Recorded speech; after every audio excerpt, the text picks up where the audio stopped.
Students, welcome back to my channel. Students, मेरे channel अंदर जुश में आप सबका एक बार फिर से हार्दिक स्वागत है। जैसे कि आपको पता है स्टूडेंट्स, मैं आप सबके लिए थ्योरी नोट्स लेकर आती हूँ जो कि हमारे की पंजाब टेट और मास्टर कैडर के लिए स्पेशल रहते हैं। ठीक है, तो ये वाले जो नोट्स है स्टूडेंट्स, ये मेरे खुद के हैंड रिटन नोट्स हैं। जैसे कि आपने देखा था मैंने कि ये सारे नोट्स पढ़ के ही मैंने जो पंजाब टेट क्लियर किया हुआ है।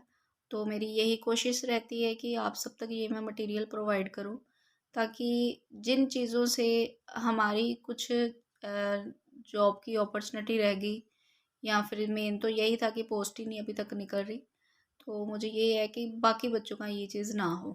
ठीक है, क्योंकि एक टीचर की जो लाइफ क्या होती है, टीचर की क्या रिस्पॉन्सिबिलिटीज़ होती हैं, वो एक वाकई ही एक टीचर ही समझ सकता है कि उसकी उम्मीदें क्या होती हैं। तो मेरी यही कोशिश है इन वीडियो से कि मैं ज़्यादा से ज़्यादा आप तक मटेरियल प्रोवाइड करवा सकूं, जिससे आपको भी फ़ायदा हो। ठीक है, तो वीडियो शुरू करने से पहले जिन भी स्टूडेंट्स ने मेरे चैनल को सब्सक्राइब नहीं किया है तो प्लीज़ सब्सक्राइब कर लीजिए, एंड सब्सक्राइब करने के बाद बेल आइकन को प्रेस करना मत भूलिए। इससे ये होगा आपको मेरी डे टू डे वीडियोस मिलती रहेंगी। क्या रहता है आज का हमारा टॉपिक? आज हम करेंगे बी आर अम्बेडकर के बारे में। बी आर अम्बेडकर के बारे में जितनी भी बेसिक नॉलेज है वो सारी मैं आपके साथ शेयर करने जा रही हूँ। क्या रहेगी स्टार्टिंग की 14 अप्रैल 1891 के दिन मध्य प्रदेश के महू गांव में रामजी मलोजी सकपाल और भीमाबाई के घर 14वीं और आखिरी संतान पैदा हुई, जिनका नेम क्या था? B R Ambedkar. अब इस लाइन से कई क्वेश्चंस निकलते हैं, जैसे कि बी आर अम्बेडकर का जन्म 14 अप्रैल 1891 कहाँ पर था? मध्य प्रदेश के महू गांव में। किनके घर में? रामजी मलोजी इनके पिताजी थे और भीमाबाई इनकी माताजी थी। और ये कितने नंबर के संतान थे? ये 14वीं संतान थे, यानी कि ये अंतिम संतान थे, इनकी आखिरी संतान पैदा हुई, जिनका नेम क्या था? B R Ambedkar. और स्टूडेंट्स, एक और चीज़ आती है बी आर अम्बेडकर का, हम सभी को या ज़्यादातर स्टूडेंट्स को बी आर अम्बेडकर ही पता है, बट बी आर अम्बेडकर का पूरा नाम क्या था? तो उनका नाम था भीमराव रामजी अम्बेडकर।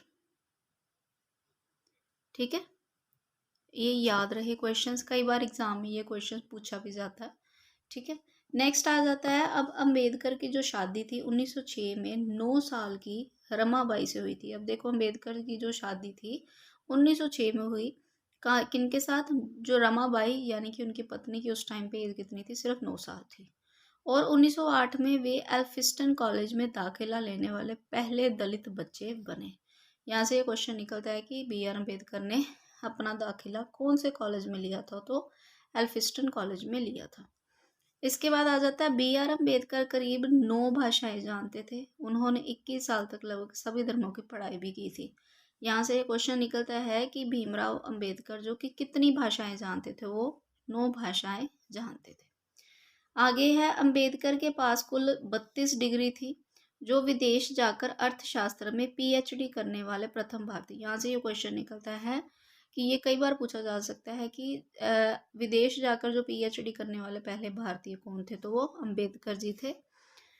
इन्होंने कितनी डिग्री हासिल की थी? टोटल 32 डिग्री, 32 डिग्री इन्होंने ली थी। 32 डिग्रियां थी इनके पास।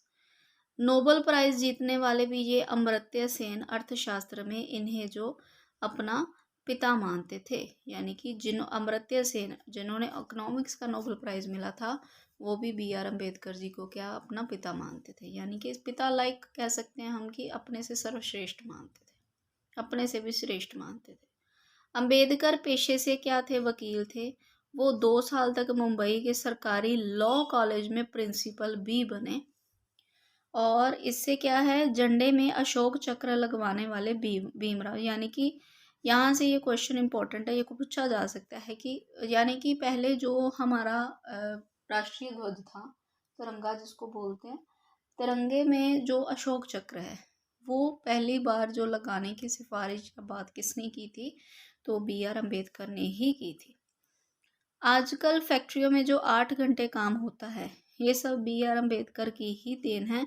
इससे पहले 12 से 14 घंटे काम होता था, यानी कि जो जो कि वर्क टाइमिंग जो रहेगी या 8 घंटे काम करने की, वो बी आर अम्बेडकर की सिफारिश पर ही कम हुआ टाइम। पहले इससे पहले क्या था, कम से कम 12 से 14 घंटे लगते थे काम करने में, यानी कि 14 घंटे लगातार काम होता था। इसके अलावा बी आर अम्बेडकर जो थे संविधान निर्माण करने वाली समिति के क्या बने, अध्यक्ष बने। यहाँ से काफ़ी ज़्यादा ये बहुत इंपॉर्टेंट क्वेश्चन है, पूछा जाता है कि संविधान निर्माण करने वाली समिति के अध्यक्ष कौन थे, तो वो बी आर अम्बेडकर जी ही थे। इनके निर्माण से ही स्टार्ट ध्यान रख रहे ना, क्योंकि इन्होंने ही कंस्ट्रक्ट किया हमारा कॉन्स्टिट्यूशन, जिसकी वजह से इनको निर्माता भी बोला जाता है, संविधान का निर्माता। इन्होंने 50 के दशक में कहा था कि बिहार और मध्य प्रदेश का जो विभाजन करके कर दो, और उस समय उनकी किसी ने नहीं सुनी थी। यानी कि इन्होंने 50 दशक में बोला था कि बिहार और मध्य प्रदेश को अलग अलग कर दो, लेकिन उस टाइम इनकी किसी नहीं सुनी। फिर क्या हुआ, फिर सन 2000 में क्या हुआ, विभाजन करना पड़ा और नए राज्य जो झारखंड और छत्तीसगढ़ बन गए।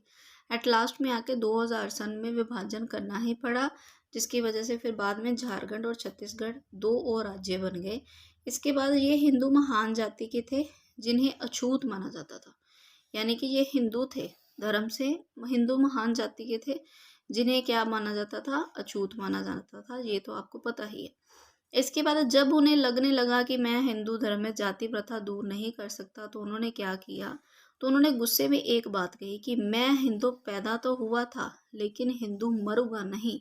ये कमिटमेंट कई बार एग्जाम में पूछी जा सकती है कि किसने ये वाक्य कहे कि मैं हिंदू पैदा तो हुआ था लेकिन हिंदू मरूंगा नहीं, तो ये किसने कहे, ये बी आर अम्बेडकर जी ने ही कहे थे। इन्होंने हिंदू धर्म छोड़ते समय 22 वद्यान भरे, 22 हाँ 22 वचन, सॉरी वध्यान नहीं है ये, 22 वचन भरे। उन्होंने कहा कि मैं राम और कृष्ण जो भगवान के अवतार माने जाते हैं उनकी कभी पूजा नहीं करूँगा।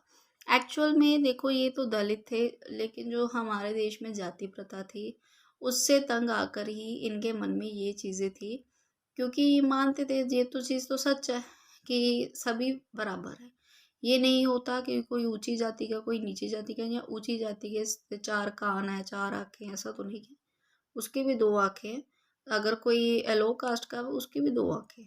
ये सब जो जाति बाती है ये हमने ही बनाई है। जब भी एक बच्चा पैदा होता है तो उसको नहीं पता होता कि वो किस कैटेगरी में आया है या किस धर्म में आया है। ये कौन बताता है, ये सोसाइटी ही बताती है, उसको समाज ही बताता है कि ये इस कैटेगरी का है कि और ये इस धर्म में है। ठीक है, इसीलिए उनका ये मानना था, एक्चुअल में है भी है, कि सभी तो बराबर है, सबको बराबर समझना चाहिए। ठीक है, आगे हैं उन्होंने 1956 में अपना धर्म बदलकर बौद्ध धर्म अपना लिया, और इस उनकर तरफ से प्रेरित होकर लाखों दलितों ने भी ऐसा ही किया था। अंत में क्या होता, अंबेडकर जो थे डायबिटीज से बुरी तरह बीमार हो गए। 6 दिसंबर 1956 को दिल्ली में क्या हो गया, उनकी मृत्यु हो गई। कई बार उनकी डेथ डेट भी पूछी जाती है, प्लेस पूछा जाता है कहाँ, तो वो दिल्ली है, ये मोस्ट इम्पोर्टेंट है। नेक्स्ट है, वह कश्मीर में लगी जो धारा 370 के खिलाफ थे, परंतु इस धारा को लगवाने में नेहरू का हाथ था। ठीक है, ये जो 370 धारा लगी थी, ये किन के बीच में सारी आपस में कंट्रीब्यूशन थी, ये एक तरह की संधि थी नेहरू और जम्मू कश्मीर के जो वहाँ पर उस टाइम के जो शासक थे हरि सिंह, ये इन दोनों के बीच की क्या थी, एक संधि थी, जिसके अकॉर्डिंग 370 धारा लगवाई गई। जो बी आर अम्बेडकर थे वो इसके अगेंस्ट थे, लेकिन ये फोर्सफुली थोड़ा सा वर्क हुआ था। इसके बाद वह आज़ाद भारत के प्रथम कानून मंत्री थे। ये भी पूछा जाता है कि आज़ाद भारत के प्रथम कानून मंत्री कौन थे, वो लॉ मिनिस्टर कौन थे, बी आर अम्बेडकर ही थे। उन्होंने 2 बार लोकसभा चुनाव लड़ा, परंतु वे क्या हो गए, हार गए। इसके बाद अम्बेडकर ही एकमात्र हैं जिनकी पोर्ट्रेट लंदन संग्रहालय में कार्ल मार्क्स के साथ, यहाँ से ये क्वेश्चन इंपॉर्टेंट है कि लंदन जो संग्रहालय है वहाँ पर कार्ल मार्क्स के साथ किन की पोर्ट्रेट लगी हुई है, तो वो बी आर अम्बेडकर जी की ही लगी हुई है। मौत के जो 34 सालों बाद 1990 में अम्बेडकर को भारत का सबसे बड़ा पुरस्कार भारत रत्न मिला। यहाँ से ये क्वेश्चन भी निकलता है कि भारत रत्न जो पुरस्कार था अम्बेडकर को उनके जीवित रहते मिला कि मृत्यु के बाद मिला, तो उनको मृत्यु के बाद ही मिला था। ठीक है, तो ये था आज का हमारा टॉपिक, जिसमें हमने बी आर अम्बेडकर के बारे में जितने भी इम्पोर्टेंट फैक्ट्स थे वो सारे क्लियर किए। तो अगर स्टूडेंट्स आपको वीडियोज़ अच्छी लगती है तो प्लीज़ चैनल को लाइक शेयर एंड सब्सक्राइब ज़रूर करें। एंड हाँ, और ज़्यादा से ज़्यादा स्टूडेंट्स को जोड़िए ताकि उनको भी इन वीडियोज़ का फ़ायदा हो सके। मिलते हैं नेक्स्ट वीडियो में। Bye bye.